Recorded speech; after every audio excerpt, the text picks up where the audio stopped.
you took a walk outside to get here. Beautiful sunshine, so I think we're in for another fantastic day. Just a couple of housekeeping items before we do get underway. Just a reminder to register for the workshops on day 3, the Industry Engagement Day, and you can register through the ICAO website. And if some of you have just joined us this morning, we invite you to download the ICAO app. We've talked about it quite a bit yesterday, and it is proving extremely useful during the sessions for you to take part in the polls on the different questions, and of course to put your questions and comments to the various panels using the ICAO app and the Slido icon. So I think we're just about ready to go. I do have another quick announcement about our demonstration at 1:50 this afternoon. At 1:50 in this hall on the stage, Barbie, our explosives detection dog, will be making a presentation, actually with the team, of course. So join us at 1:50 for this. 1:45, 1:50, we'll give you a bit more details as we go. I think it'll be a very, very interesting experience for all of us. So let's get right into session 3 this morning, Oversight and Quality Assurance. In this session, we focus on the role and the value of safety oversight activities in better understanding and managing vulnerabilities in the aviation security field. Our moderator for these discussions and exchanges is Juan Lamosa. He is Chief of the Aviation Security Audit Section at ICAO. In that capacity, Juan oversees the implementation of the USAP, the ICAO Universal Security Audit Programme. Prior to that, he was Chief of the Implementation, Support and Development Security Section, where he oversaw all assistance and capacity building initiatives, including the development and implementation of aviation security improvement plans, the establishment of partnerships to coordinate and improve capacity building efforts, and providing support to regional aviation security programs. And before joining ICAO, Juan was also manager of aviation security training at IATA. So Juan, I think I've said it all, and the show's over to you. Thank you very much, Denis. Hello, everybody. It's a great pleasure to be here with you and with this incredible panel of experts that have a lot of experience in aviation security quality control. I'd like to introduce you to the panel. To my left, Vladimir Shertok, Advisor, Federal Authority for Transport Oversight, Ministry of Transport, Russian Federation. To his left, Phil Dykins, Head of Aviation Security Regulations, UK Civil Aviation Authority. To his left, Nuno Fortes, Coordinator, Aviation Security, Civil Aviation Agency of Cabo Verde. To his left, Dr. Sarah Merks, Research Scientist, University of Applied Sciences and Arts, Northwestern Switzerland. To her left, John Vello, Head of International Operations, Aviation Security, Transport Canada. And last but not least, Yu Kun, we like to call her Monica, Deputy Director, Aviation Security Bureau, Civil Aviation Administration of China. I'd like to welcome them all on stage and initiate this session by saying that we want to keep this as interactive as possible. So we're going to jump right into the mix with an audience poll. What are the most important factors in driving effective aviation security performance in practice? We're going to be talking a lot about resources and our limited constraints. So as has already been mentioned, if you have your application, I would like to guide you to go to your application, and I believe there's a specific link. It's called Slido to be able to access the audience polls. And this is not select one. You can select all that apply. And I welcome your contributions as well as questions that we will be taking along the way during this morning. With that, And as you go through filling out this audience poll, I'd like to start the questions for today with our panel and jump into our first question. How do we balance limited resources and oversight objectives? For this first question, I think everybody is very interested in answering this question. So I'm going to start with the far left and ask Monica to jump in and tackle it. Thank you. Thank you, Juan. Thank you, everybody. I'm Monica Yu from CAC. And I think for this question, and is the question ever asked that, have we ever have enough resources? Yes, I think many people think that CAC, we are trying to have a robust security system, but to our system, believe it or not, we do have more than 200 inspectors, but we do have 247 airports, and we do have more than 60 airlines to supervise 2 inspections. So also in China, we do face the question of limited resources. So in Concord about this limited resources things, I think we have a solution from 3 points, and we do have 3 innovative measures or solutions to solve that question. As we already talked, according to Dr. Liu Fang yesterday, and she said that we only can innovate to conquer all these issues rising from the security world. So I was well focused about what kind of innovative solutions were having been applied to CAC recently to conquer out our limited resources within the oversight objectives.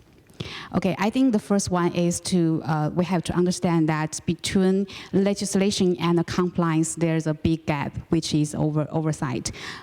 Many years before that, Chinese way of legislations are only think that if everything written down in the law, in the actions, and maybe it means that all the regulations and standards carried out by the industries. Actually, it's not. So there is a big gap that's turning into the laws and standards to being something you can actually carry on by your industries. So believe it or not, I am the director of the law and standards.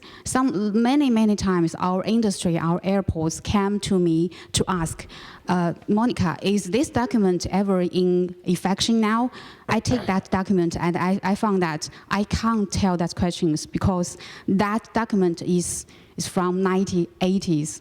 It's even older than me, so I am not exposing my age here now, but really, that document is older than me. So how can I tell that as the director of law and standards of CAC Security Bureau, how can I tell that is that effective? So because we issued the laws, actions, administrative documents, and even notice, and all the policies from different divisions of our Security Bureau. So I can't manage that. And even the industries cannot know how many orders, how many standards and measures you ask us to do. So we are doing, I have to be precise because this is a very high topic. Everyone wants to say something about that. So we're developing a system like we call that Oversight Reference Database. We call that database. It means that we get everything in effect, every law, actions, measures, standards, or everything in effect, everything we need the industry to carry out to get into one database. To get into one database is like the formula in original is only Excel, so you can just put everything and to keep it updated. And after that, I break down through to each of the standards, and so we can benefit for the industries and also for the inspectors, and to rearrange the sequence of all the laws and standards and regulations. So, for instance, when I'm standing at a screening point as an inspector, I take out the database and I will know everything I need to know from 2 laws and 2 actions and 2 documents, several documents, and maybe 10 standards what I need to inspect. So be simply and be precisely to tell what the industry needs to do and what the inspectors needs to inspect. So that is the first one to get everyone clear, because we have a robust legislation system. So and then second is that I think this, because we have limited resources, so we need to precise and targeted oversight. So over all the oversight activities, and this one is I think is also it triggered by. Sorry, I have to come back a little for the first one. Is I have asked a question that how many of you knows the latest version of Annex 17? Yes, I think it's Amendment 16. And how many of you have the latest version of the document Annex 73? I think maybe all in one document. So it's different, it's difficult. But this one is a little inspired by Juan, by the PQ numbers. But ICAO also, I always keep everything updated with PQ numbers, with everything with everything clear on the PQ questions. That means that you will know the latest one that you need to do. So thank you, Juan, to doing all the latest PQ questions, but please do me a favor that maybe next time you uploaded the PQ numbers and PQ questions, you please upload the amendments to me, for me. Thank you. And the second one is we kind of innovated about our oversight activities. That means that we actually connect the security performance with their operational performance. So I have to explain a little bit about this. So this is also inspired by USAP-CMA system. We were learning about the USAP-CMA system, say that how to determine a security level of a state member states of a states, but it comes to me that how to decide the security level of an industry, of an airport. So how to say that the airport, this one, let's say Beijing airport, is very good at their security work. Is it the effective implementation of all the regulations? Is it they never happened any incident or accident? Is it they have very much, they have so many resources for a security work? So I think we developed a kind of an index, so the evaluation system for airport and airlines. We have different indexes to evaluate how they are doing their work. So after that, we can have a final view about that, whether that airport, that airlines is doing their work.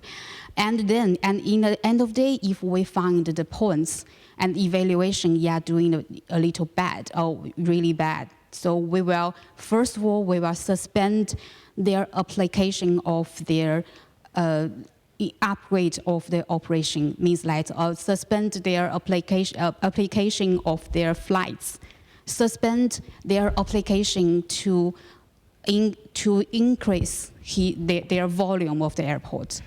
And then sometimes we cut down their flights, and we cut down their volumes of the passenger of the airport. If after that evaluation we found their lack of their ability of their performance, security performance.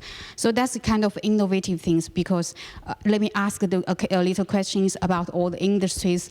Besides safety and security, what's the most priority of the airlines and the airports? I think you all will get the answer is the profit. So who get the profit? You get much more passengers, you get much more airline flights, you get the profit. So if we control that things, which control, you get the profit. And I think industries will automatically to get more the resources and security to get into security. And one more thing that we sorry, I'm taking a little long time, but only two minutes. Yes, one more thing is we develop a kind of a credibility system for that. If we find an industry or airport or airline frequently break law, frequently have all these findings, or they have major incident or accident, we get them into a credibility record. And that record means that we will suspend you for any other economic business. Like if you want to go public, the government has to ask CAC if they have already have any findings they didn't solve. If they cannot go public. And also we create the personal credibility for the managers of the airports and airlines. If you fail to run that airport or airlines, you will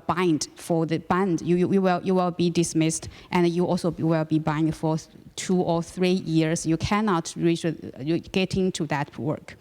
So I think for this question is we balance the resources. So to sum up, my point is that we have to have clear definition about what we do and what we need them to do. We need the industries to carry out, and then we need to target and precise. And then last, we need to empower our authority, to empower our inspectors, to empower our legislation. Thank you. Okay. Thank you very much, Monica. I'll pass it over to Vladimir, and I don't mean this in a negative way, but we do have limited time, so we're going to try to keep it to a couple of minutes. Спасибо, Juan, за предоставленное слово. For giving me the floor. Good day, everyone, dear colleagues. I would like to look at, together with you, at possible ways of dealing with the balance by using Russia's example. As you know, Russia is the largest country in the world by territory, which has 85 constituent units of the federation, so regions. And so for us, we carry out oversight of 240 airports, 130 companies, airlines. As well, we operate approximately 1,000 Russian airline aircraft, and approximately 500 foreign aircraft come in and out of the country with passengers on board.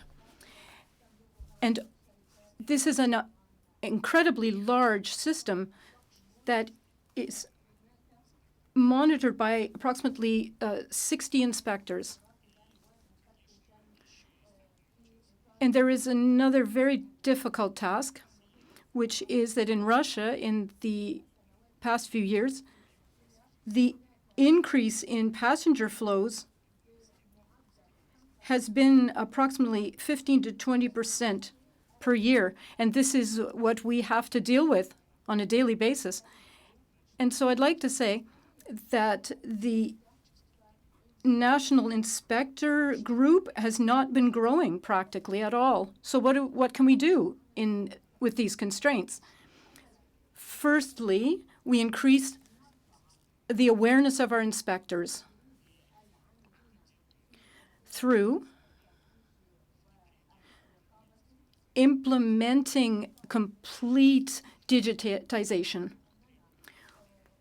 The federal law dictates that we create a single information system government-wide to provide for transport safety. We continue also to develop our comprehensive information system for managing the oversight system. Secondly, we take a risk-oriented approach to planning and carrying out inspections. In Russia, all of the aviation infrastructure facilities every year are ranked by the national inspectors by risk. The risk level is the basis for planning the frequency of the verifications.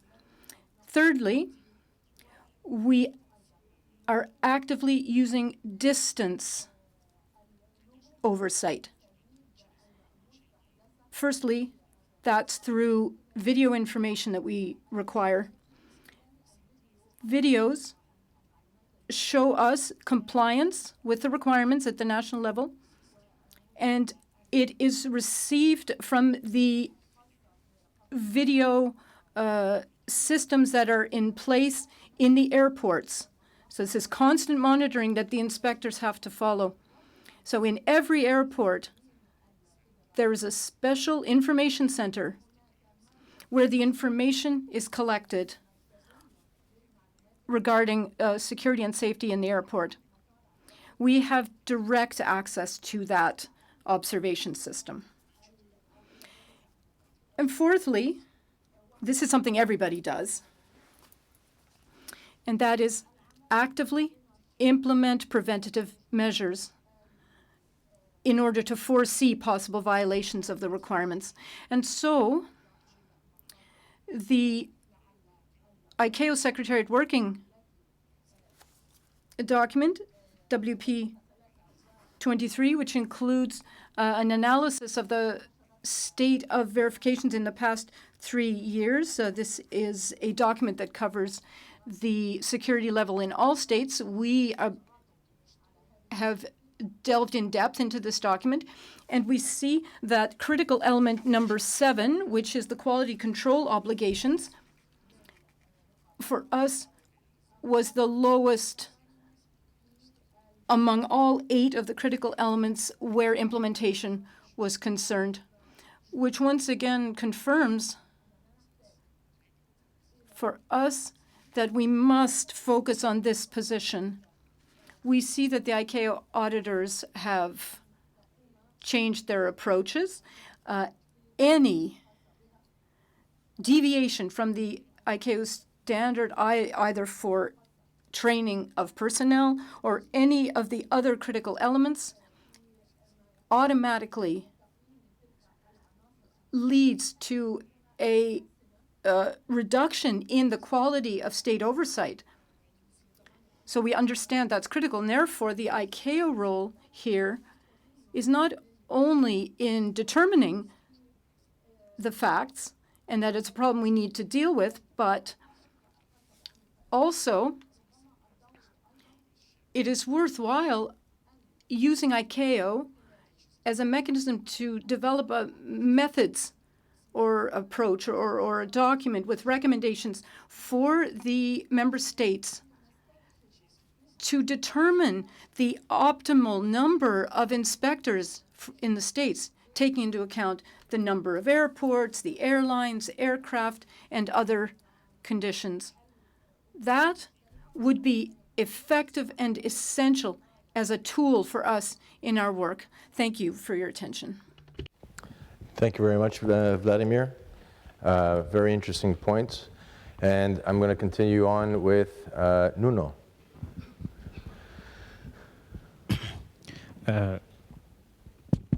Good morning, everyone. Nuno Forte from Cape Verde Island. First of all, I would like to take this opportunity to say thank you to ICAO to invite me to be here in this symposium, very important event, to share a little bit of our experience, but also to learn from our colleagues. Okay. To answer the question, how do we balance limits, resources, and oversight's objective? Our experience. Well, we are not as big as China or Russia. We are a small country in the middle of Atlantic Ocean with very small operation. Just to have an idea, we have 4 international airports and 3 small domestic aerodromes. We have 2 national aircraft operators and about 20 foreign air carriers that operate in Cape Verde. 2 catering companies, and now one of the airports is a hub in our region. So that means increasing of number of passengers, baggage, number of staff moving within the terminal, the security restricted area, the movement of cargo is increasing, the aircraft as well, the high-risk flight. So in short, the operation is now more and more complex. The thing here, very important to highlight, also is this complexity is not concentrated in only one airport, in only one island. It's separate. And again, the country is a tourist country. Our main source of income is tourism, and the tourism go to Cape Verde by plane. So for us, we cannot afford to jeopardize the operation. So we need to conduct our oversight operation. We have to ensure that the operation is conducted in a secure environment. So we have to do our oversight. But when we look at the resources available, as in any other country, the resources are not enough. In fact, they are never enough.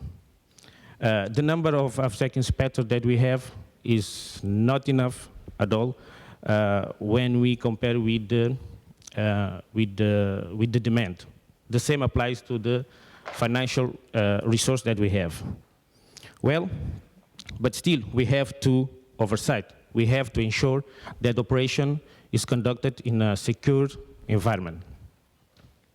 Well, what we are trying to do, we borrowed this concept of risk approach, risk assessment, and we also borrowed the concept of, let's say, the CMA as ICAO are utilizing now. I'll try to explain. We, as ICAO requires, we develop a methodology to establish the priority and the frequency of our oversight activities. We have statistics, and from them we set up which airport, which operator is our top priority. And even when we select let's say an operator or an airport, within the airport, let's say we have access control, we have hold baggage, we have cabin baggage, we have cargo, we have so many different areas. But through the numbers, through the statistics, through the methodology that we have, we can see, for instance, for this particular airport, what are the goods, what are the areas that they are doing good, and what are the areas that they are not doing so well. So when we define the scope of our operation, it will be oriented for the things, the areas, the security areas that they are not doing going well. So in this way, instead of going to that airport and inspect a lot of different areas, we focus in the areas that we need. Instead of spend, let's say, 3 days or 4 days with 3 inspectors, because we know it's risk-oriented, because we know where is the weak point, then we can reduce the scope, we can reduce the money that we put to send the inspectors for those different islands. And most important, we focus where we need to put our attention. So in this way, we try to manage to reduce the expenditure, we reduce time, we try to establish a balance between the needs, the oversight needs, and the resources available to us. Another thing is, after the inspection, as I said before, we try to apply this concept of continuous monitoring approach in our small scale. The operator, they have to keep sending the evidence that they resolve the problem, the findings.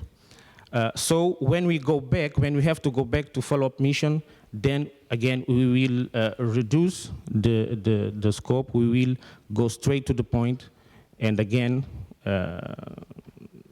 we try to be efficient when it comes to pay attention what we need to pay attention, and as well as because we don't have so many inspectors, so we establish the number of inspectors, we reduce the number of inspectors to go for the follow-up mission, and again, the time constraint and also the financial resource. So this is the way we try to establish a good balance between what we have to do when it comes to oversight activities, which are increasing. The operation is increasing, that we have to increase also our oversight activity against the resource available. This is the way we're trying to establish a good balance between those two concepts. Thank you. Thank you very much, Nuno. I'm going to continue with Phil and John, but just for 1 second, I want to give a quick update on our poll, if we can pull that up for a second. As I see, security culture is still in the lead. It has been in the lead for quite a long time with 78 respondents, followed by resources and training as a close second and third, or tied for second. And I encourage everybody to continue giving your feedback. And with this information available, hand it over to Phil to answer our question. Thank you, Juan, and good morning, everybody. I'll be brief because I think my colleagues have made a lot of really good points already. Monica has already alluded to the fact, as so has Nuno, resources will always be limited. We'll never have all the resources we want. Doesn't matter whether we're the very largest states in the world or very small states or somewhere in the middle, as the UK is. We will always find we haven't got as many resources as we want. So faced with that, whatever our situation, all states will need to adopt certain principles to make the best use of their resources and make sure they've got adequate resources. Based on our own experience, I would suggest 3 sort of high-level principles or elements to this. The first one is to make sure that we have an adequate and stable funding mechanism. Here, our own experience is that for many years we struggled with inadequate funding and inadequate oversight resources, partly because the money came from central government, so it was public sector funded. With that in mind, we moved to a user pays charging regime about 8 years ago. Since then, our resources have more than doubled. I'm not saying that's the solution that would necessarily work for everyone, but it certainly worked well for us. And I think the key point is, whatever your solution, you do need proper, stable funding. Second point, which all of my colleagues so far have referred to, is the need to prioritize. If you've got scarce resources, you need to deploy them in the most effective, targeted manner possible. I think Vladimir and Nuno both referred to risk-based approaches. Monica referred to a performance-based prioritization. We would argue, I think both of those are important and valid. And there are others. In the UK, we have developed a computer-based model which actually allocates our oversight resources based on a lot of different parameters, including both risk and performance, and many others. You can change the parameters and the input assumptions, but that model actually spits out the audit program 6 weeks ahead for all of our 50 auditors, because who work across more than 1,000 regulated entities, if we include all the cargo sector regulated agents and known consignors. So targeting is really important. And then thirdly, and I don't think this has been touched on yet, but I think the poll results are quite interesting there. I noticed that internal quality assurance was scoring twice as high as external quality assurance on the poll. And I think that's a really important point. We can and should make use of entities' own internal quality assurance systems to help us do our work. This is where, for example, a security management systems approach can help. It encourages entities and security managers within them to take accountability for the risks they're supposed to be managing, and then we can use that data and audit their systems to ensure that we don't need to be on the spot all the time. We can use their eyes and ears and their mechanisms to help deliver the oversight that we need to give. And that gives us the chance to focus our resources on the areas where most attention is needed. I'll leave it there. Thank you. Thank you very much, Phil. Very interesting. And interesting to see the commonalities that are appearing between the various speakers on this subject. John? All right, folks, I'll be extremely brief because that's the advantage of going fifth, is that I'm not going to repeat what everyone just said. However, based on our experience, we are, oversight is divided amongst the departments. So we have oversight of screening, we have oversight of domestic programs, oversight of inbound flights, so international oversight. So there's all sorts of levels of oversight. But what we've done, like other countries, is as requirements started to grow, more standards, more regulations, but the resources did not follow that growth, we had to look at ourselves and self-assess ourselves and prioritize. So basically our lessons learned from all this exercise, I think it's on the polls. Security culture is still number one, I think. Maybe if you can pull the polls up, that'd be great. But anyways, it's coming up right now. I think the security culture was number one. Resources number two, training number three. So I think, and risk number four. So I think the solutions are right there on that pool. So if you look at security culture, well, you need to optimize existing resources at all levels of the organization. I mean, that's what security culture is. It's a behavior. You need to institute that behavior. And at all levels of the organization. Phil talked about funding. So if you have that strong security culture in senior management, they will know that adequate funding is required. If you have security culture at the lowest level of the organization, then you're optimizing resources that are there day to day doing their function, and they could be doing a certain number of oversight. So again, it's optimizing those resources. Resources itself. So when we look at resources, it equals money. Money equals, limits. So we all have limited budgets. So what limited budget means that we cannot necessarily hire more resources, but again, we should still invest, like Phil was saying, in capital human. So take your existing pool of resources, make sure they're properly equipped, they're properly trained, they have effective tools. We talked about database, we talked about effective oversight. Make sure that you spend some time and you invest on your current human capital. And of course, my favorite topic is risk. So it's an opportunity, risk assessments, risk management, especially risk assessment, is an opportunity to basically self-assess, get to know your organization, set it the context, and that will allow you to target where are your weaknesses in the system? What is the oversight that you may want to postpone? What are the oversight that is absolutely critical in your system? So that's what we're doing in Canada. It's working so far. We have a lot of airports, we have a lot of flights, we have a lot of last points of departure. And again, limited resources is something that we will always face that challenge. Thank you. Thank you very much, John. We have space for audience questions, but as they're coming in, I'm going to try to throw one in with 30 seconds.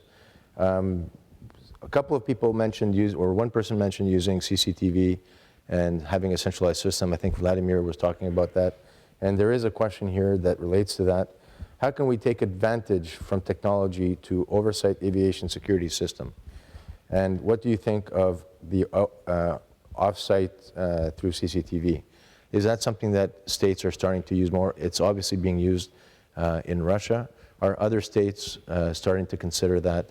Are there connections that are being made remotely for the inspectors to be able to access? Does anybody else want to take that question? Nuno? Well, when it comes to CCTV, it actually is a very good tool for oversight. For instance, back home, the operation is so small, as I said before. When we go to see an access control point, a vehicle access control, most of the time, because the operation is so small, we don't have, at the moment, we don't have any vehicle coming in. So what we do, we go to CCTV room, we see the footage. We go back for the peak, for a specific time, and that we can get good information. We can do our observation, let's say observation, through the CCTV. Still a good tool for inspection for oversight. Okay. Thank you. Thank you very much. And one more question on this, and I'll just get one person to volunteer to answer that. The next question has two likes, so it's early in the process. We're still waking up. We haven't had a coffee break yet, so maybe the coffee hasn't flown through the room yet. What about quality assurance standard for countries to follow as best practice that would potentially include both internal and external audits as per a typical QA management system? And I'm guessing this is talking about having a parallel system, both at internal and national level, that they can follow. Does somebody want to take that question? John or Monica over there?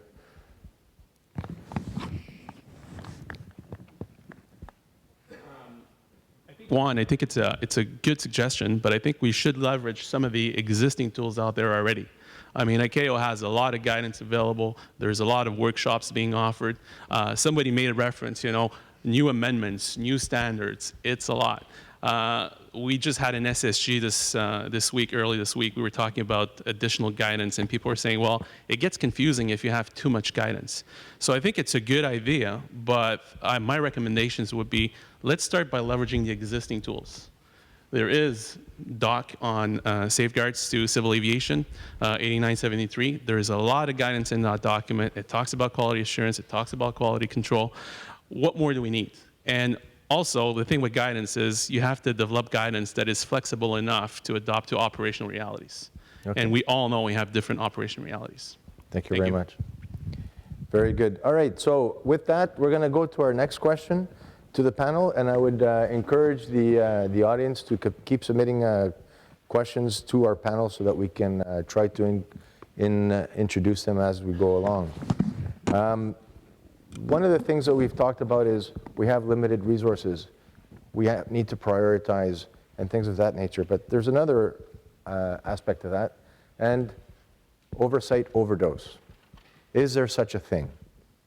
Can we overdose the operations with oversight activities?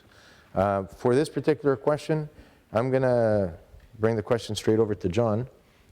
Sorry that I'm picking on you, I guess, but I had you slated first. Anytime, Juan. That is an extremely good question, and until recently, I always said to myself, there is no such thing as oversight overdose. There is no such thing as enough oversight. Until recently, I had a few inspectors going to a state to do oversight on inbound flights, and they were told that in the scope of 6 weeks, they had a USAP audit, they had 4 foreign states inspecting them. They had their own audits, conducting an audit at the airport, all within 6 weeks. And I'm like, wow, that does create an oversight, an overdose reaction. So I don't think there's an overdose in terms of oversight, but I think there is an overdose if it's ineffective oversight. So, sorry, can everyone hear me? Yeah, okay. So I think that, like I said, if there's ineffective oversight, then yes, you can have that overdose effect. And so how do we manage that? Well, we have to target our oversight. That's fine, internally, externally. We also need to have better coordination. Where we talk about sharing information. We've talked about sharing information now for the last 3 years. I think that whoever is in charge of doing external oversight could do a better job at coordinating to make sure that we're not overwhelmed on a state. And in terms of oversight activities, we tend to often focus on a very particular point. So for example, screening is an attractive activity. We're going to do oversight on screening. Well, guess what? There are other elements that need oversight as well. So when we talk about overdose, I think that's the effect of overdose, is that redundancy. And don't get me wrong, redundancy is a good thing. So sometimes you need to build redundancy in your system, especially if you're trying to change a behavior. Juan and I were having a discussion on Monday, and we were basically saying, oh, back in the days when people were not displaying their restricted area card, that was always a finding. People would get fined, people would get reported on. But guess what? Today, it's something of the past. It's something that's common to individuals. They wear their pass automatically, so redundancy is a good thing. Again, how do we avoid overdose? We talked about the key answers to the first question. Security culture is a big, big, big one, and we need to build trust in our system. Phil talked about the SCMS. Those principles are critical. They're based on risk assessments. Basically, having a strong accountability for oversight, so everyone knows what their roles and responsibilities are, and divide the oversight. So there's enough areas that needs oversight that we don't need to all focus in the same area. Thanks. Thank you very much, John. Nuno, would you like to give the experience from a smaller operation? Okay. Well, I think John already said everything when it comes to this subject. I would say that oversight is never too much. However, we need to give the operators space. We need to give them room to improve, to go and fix the problem that we find during an inspection. As mentioned earlier, we need to do it in a very efficient way. If we do it based on risk assessment, then I think it will be well managed. Back home, what we do, for instance, we try to let's say the airport, they are required to do their internal quality control program. So we try to harmonize their internal quality program with ours. When they are doing, let's say if they're doing this week an inspection, then we will plan our inspection to another date. Still, they have to submit they periodically submit the report to us, even though we can go unannounced to check. But yeah, I think that's the best way. Thank you very much, Nuno. Monica, and I will tell you though. 2 minutes, okay. Right. Of course. Sorry. Yes, you can tell me about it. Okay. Thank you. I think that this is a very interesting question to ask because we were asking about these questions a lot these days in China because we think that we have limited resources here, but all times the industries, all the airports, we come to us, maybe you are overdose your oversight. And there's only one thing that for other than I would like to echo John is that we need to target or precise of our oversight and more I want to add that how deep we need to go to the system of the airport and airlines to oversight. We came across some situation like that. Our inspectors even sit down to have the meeting with screeners or have the meeting with the managers to who help them to build their own system and to help them to solve the problem. But I think this kind of the overdose because our oversight activities is like more than like a capacity building because we need them to do their job. So the oversight, the idea of oversight is someone doing their own job. So the security responsibility relies to the industries first. They are the first person to be accountable. So if you are doing too much, if you are overdose your oversight, and you will lose them to doing their own job. This is the only thing I want to add. Thank you. Thank you very much, Monica. As I'm being reconnected because my tablet decided to go away, we don't have any audience questions on this subject, so I guess the audience isn't feeling the overdose as much. But there's a couple of items that have come up, and one in particular that a lot of the oversight seems to be focused on easier targets, such as screening. So I'd like to go to our next question on this, and how can we motivate screeners to perform at a high level, especially if we're doing a lot of oversight on this particular activity? So for this question, I'd like to start off with Sarah, who's been quietly waiting for our as some of the regulators have their opinions to say. So the floor is yours. Yeah, thank you, Juan.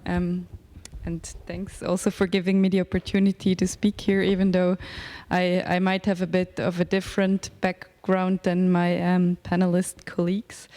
But I think this could be interesting since I can bring a bit of a different perspective in, a bit more from a work psychology perspective, but also considering the human factor in oversight in aviation security and so on. So motivation or work motivation is a highly researched, well-established or highly researched topic in work psychology, but also motivational psychology. And I was thinking about this question and also researched a bit more on these theories, on the concept behind it. And I think I would like to talk about two perspectives, how we can motivate screeners to perform on a high level.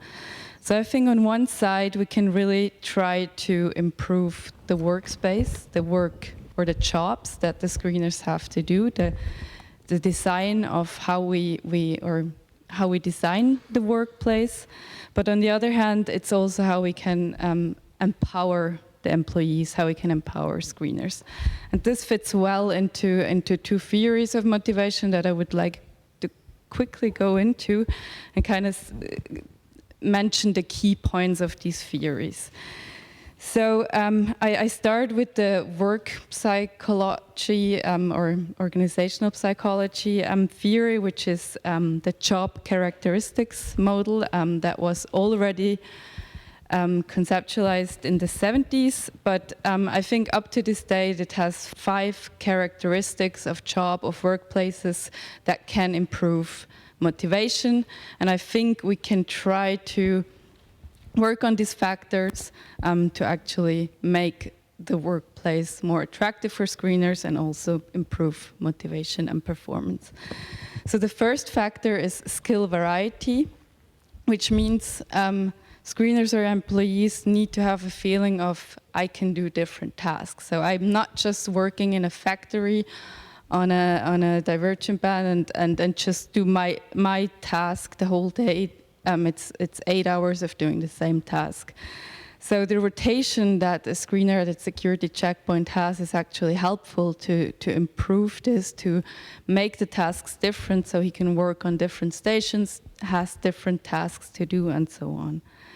And what comes with that is the second factor. It's the second characteristic, task identity, which refers to that the employees, that the screeners know how the whole process look like. So it's not just a screener in a remote screening room doing remote screening all day and just doing that part and doesn't know what happens with the bag afterwards if I don't clear it and so on. So that the screener has an idea of what the whole security process looks like and what his part is in this process and has a bit of a more holistic view on his task.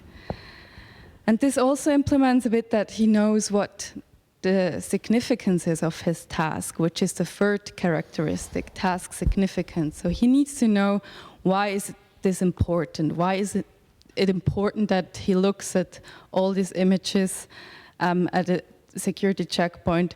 What is important about it, or what is the significance of this? And I think this really comes to with security culture, with instructing, teaching screeners, employees, how important this task is, what impact it has on society, what impact it has on our security, our safety, and so on. And the fourth really, really important factor is autonomy. So autonomy refers to a certain freedom, a certain degree of freedom an employee wants to have in performing, doing his task. So I think this also goes a bit into the oversight overdose. So if everything is highly strictly regulated and a screener even needs to look at an image, at an X-ray image from the left corner, upper corner to the right upper corner, and everything is over-regulated, he does not have any autonomy, he does not have any degree of freedom how he can perform this task, which highly impacts the motivation in a negative way. So give the employers, give the screeners a certain degree of freedom. Of course, it needs to be regulated. Of course, they need to have a guidance, a frame in which within they can work, but to some degree, they should have some freedom to make decisions, to take into account how they can perform their tasks. And the fifth characteristic that we can try to design the work is feedback. Screeners need to know what their performance is. We need to give them feedback, how well they're doing, so that they can improve, or they know where they are, where they're at, if they have to improve something, if they have to maintain a certain performance, and so on. So these are 5 job characteristics that really can have a big impact on work motivation. On the other hand, I mentioned it at the beginning, is also the empowerment of employees. So that goes into a bit of a different theory that is called the self-determination theory, which basically says that human beings, that employees need to fulfill 3 needs to be motivated at their jobs. And these 3 needs is, again, autonomy. So that's why I give that so much emphasis. Autonomy is such an important key factor when it comes to motivation. Give them some degree of freedom to how they can perform the task, how they can organize maybe their team within a checkpoint, how they can do certain tasks within the regulation, within the guidance, within a framework, but still having some autonomy. Then there's competency. A screener needs to feel competent to do this work, especially if they know how important this task is, how significant the task is. I need to feel competent. I need to feel like I can do this job, I can do this task, and I can do it well. So give them support, give them training, give them feedback so that they can improve, that they have self-confidence, that they know I can do this. And then the third factor, the third need that needs to be fulfilled is relatedness, which means that we do want to feel connected at work, not just at work, but also at work. Screeners want to work with each other. They want to work in a team. I've talked to screeners at different airports that worked in fixed teams, that always worked with the same people, that could relate to each other, that could talk to for example, manual bag search, that felt kind of like the connection there, that they are not alone in this, that they work in a team, which also highly improved motivation. Thank you very much, Sarah. Now moving on to Phil. There should be one next to you. Thank you very much. Well, it's a bit hard to follow Sarah, who's one of the world's leading experts in this field. I can only say we really welcome the growing emphasis that there is on really trying to understand the scientific underpinnings of trying to motivate our workforce, because this is obviously a crucial area in terms of driving performance. I'll try and turn what Sarah said into a slightly more prosaic, practical level. And the first factor that is really probably quite an obvious one is to motivate our screeners. We need to pay them properly. Too often, I think we see aviation security organizations in our country and around the world struggling with recruitment and retention of staff and wondering why. And very often it's because they're paid very poorly and treated quite badly. Then the airport or other entity wonders why they choose to go across the road and work for McDonald's instead, where they can get better money. So I think we need to reflect the importance of what they do, and what they do is a skilled function, and they need to feel valued. This comes back to resources, of course. And linked to that, we need to, all of us, work on the concept of professionalising the screening workforce. So they're there to do an important job. They need to be trained, properly trained, regularly trained to a high level with proper recognition of what they do and career pathways within the profession. That's the way to I think, help create greater motivation based on many of the theories that Sarah was outlining. Another one that Sarah mentioned, which I think is very important, is that they understand the context of their role and their importance within it. That brings us back to understanding the threat that they're actually there to protect against and why they're doing what they're doing. The best screeners understand this, I think.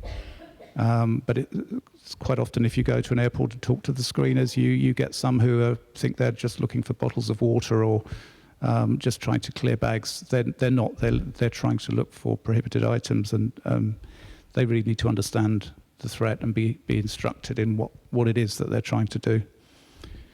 And linked to this, and because they rarely see real threats, of course, we found that the use of threat image projection tip for screeners is really quite essential as a motivating tool.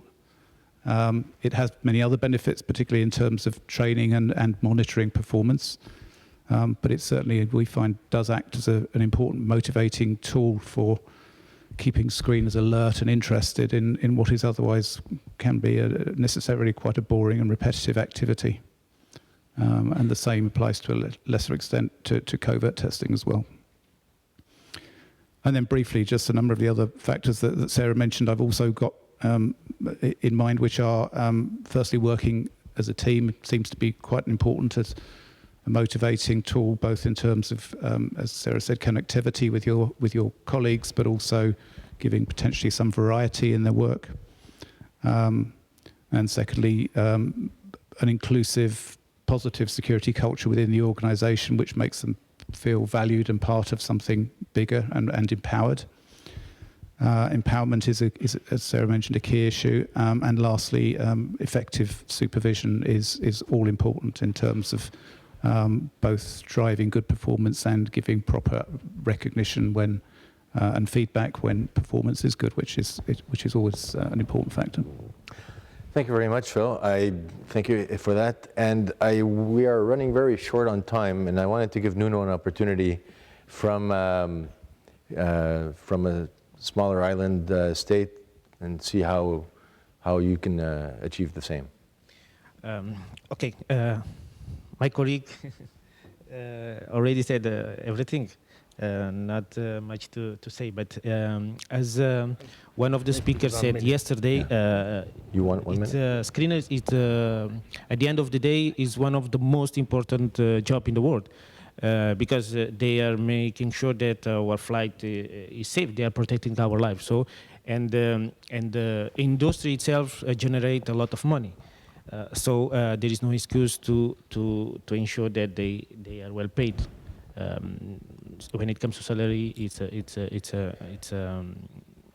a good element for the motivation. But again, it's not all only about the salary, the money. The other factors my colleague already covered, but I would like to point 2 points. Leadership. If we provide them a good leadership, for sure we will be motivating them.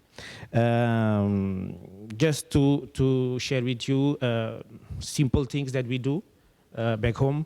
When we go for an inspection, at the end of the observation, when there is no more operation, we gather the team,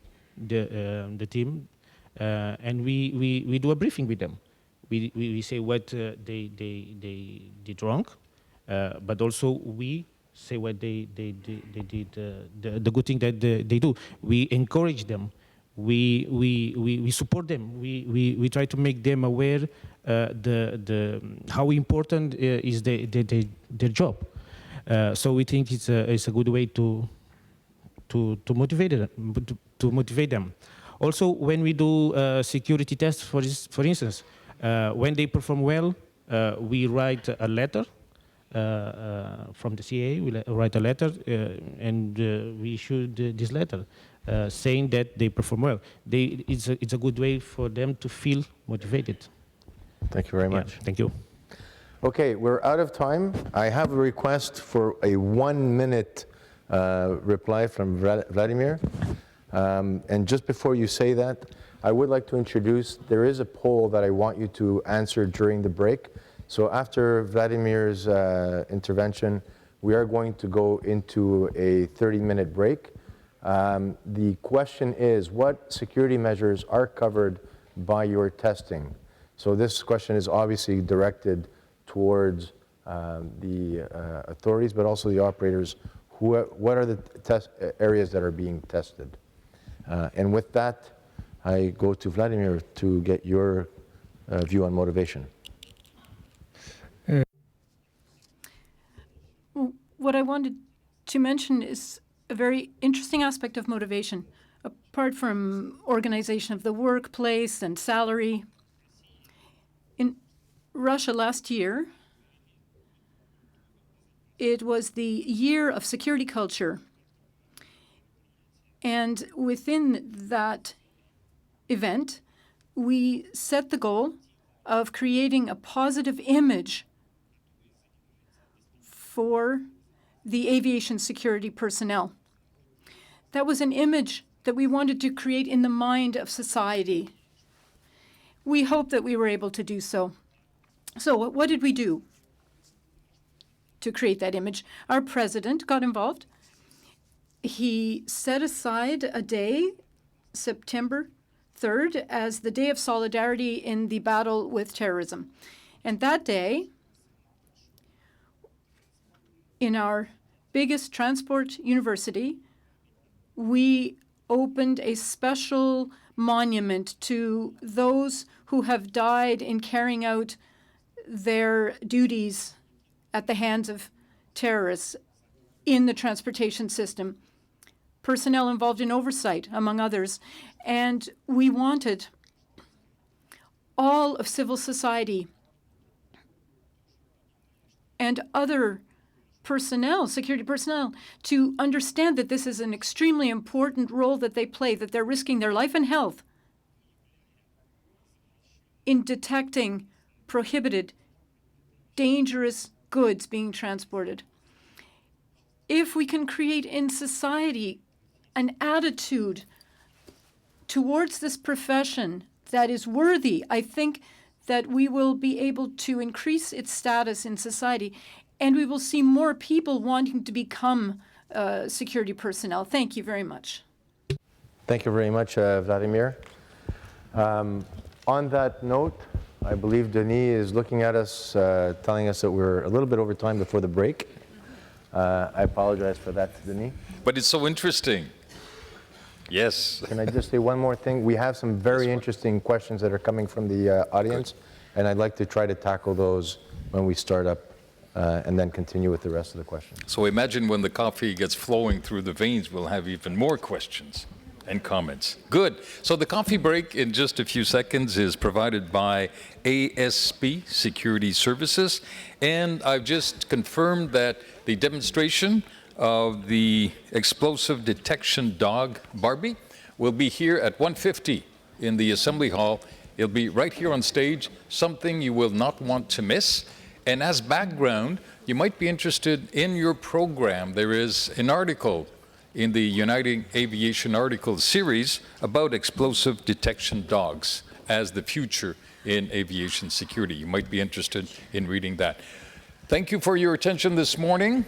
Coffee break. See you at about 11. Thank you so much.